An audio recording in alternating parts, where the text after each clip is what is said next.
Another day, another basketball stories na naman ang pagkikwentuhan natin.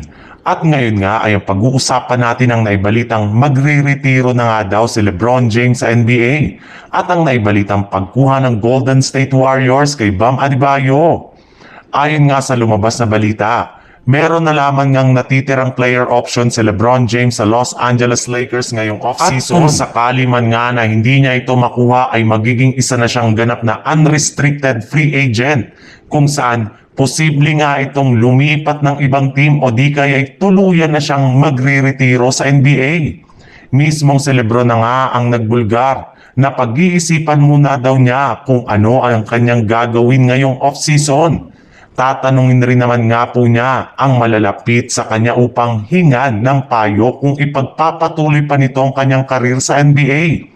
At base nga sa kalalabas pa lang na balita ng NBA insider na si Jovan Buha ng The Athletic, ikinumpirma na nga po nito ngayong araw na sigurado na nga daw pong babalik si LeBron James sa Los Angeles Lakers next season.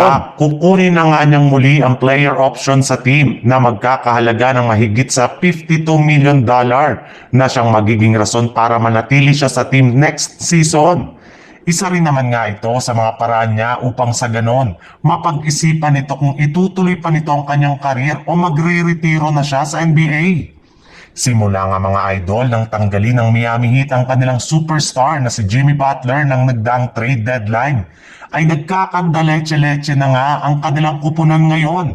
At kahit man nga nakapasok pa sila sa playoffs bilang ika-8 seed, ay masyado pa rin naman nga silang pinahiya ng Cleveland Cavaliers sa first round ng tambakan at isweep sila dito nang walang kahirap-hirap. Kaya nakapagdesisyon na nga ang kanilang front office sa pangunguna ng kanilang presidente na si Pat Riley na hindi na nga daw po nila ibabalik pa next season ang kanilang kasalukuyang lineup at ang majority sa kanilang mga players. Sa madaling salita, sigurado nga na gagawa sila ng trade as soon as bumukas na ang off-season.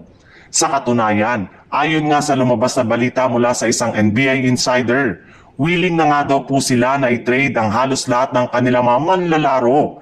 Maging si Bam Adebayo nga ay open ang i-trade ng Miami Heat. At isa nga sa mga teams na posibleng kumuha sa kanya ay ang Golden State Warriors. Lalo pat ayon sa lumabas na balita, mismong si Jimmy Butler na nga ang magre-recruit sa kanya.